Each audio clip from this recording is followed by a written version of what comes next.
My Lords, I agree with almost all of the previous contributions. I wish I'd joined in the previous group, but I wasn't here for all of it, although I certainly feel that I was here for all of it. And it covered a lot of the territory that we're going to talk about now. Just for clarity, the Green Party opposes the whole premise on which the government builds their case for requiring voters to present ID. There is no real voter fraud, and it's no good keep bringing up Tower Hamlets because that has been demolished already. What this will do is disenfranchise the most marginalised people in our population, and it will actually, it is voter suppression. There is absolutely no doubt about that. And suppose we pretend for a moment, just for a moment, that the government actually is sincere in wanting to reduce election fraud. Now, if that was so, then the government would accept a lot of these amendments that have come up in this group. For example, 64. Why on earth not include that and be absolutely clear? Put it on the face of the bill so that we know exactly what the government is thinking.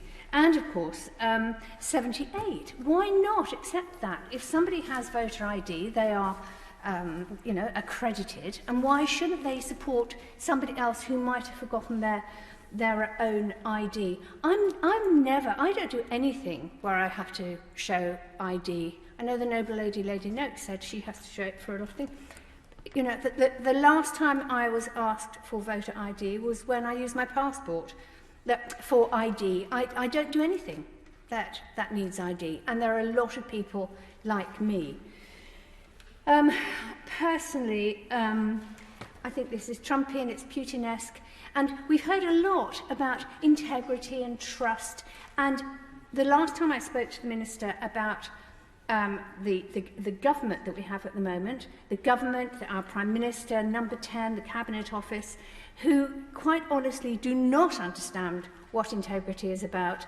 They are happy to take money from dodgy Russian donors, and they are happy to break the rules when it suits them. So please, don't talk to us about integrity and trust in something like this, when it's clear it's going to stop some people voting. And that's a bad thing. And, of course, we didn't hear an answer to the noble Lord Grocot's point. Why is the government so exercised about this when they got an 80-plus majority? Surely it should be this side of the chamber that's concerned about voter fraud.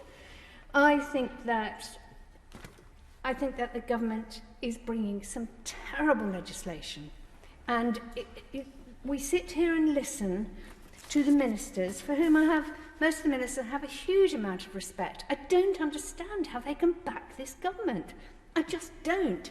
It's a terrible government with terrible ideas, and this is another one of them.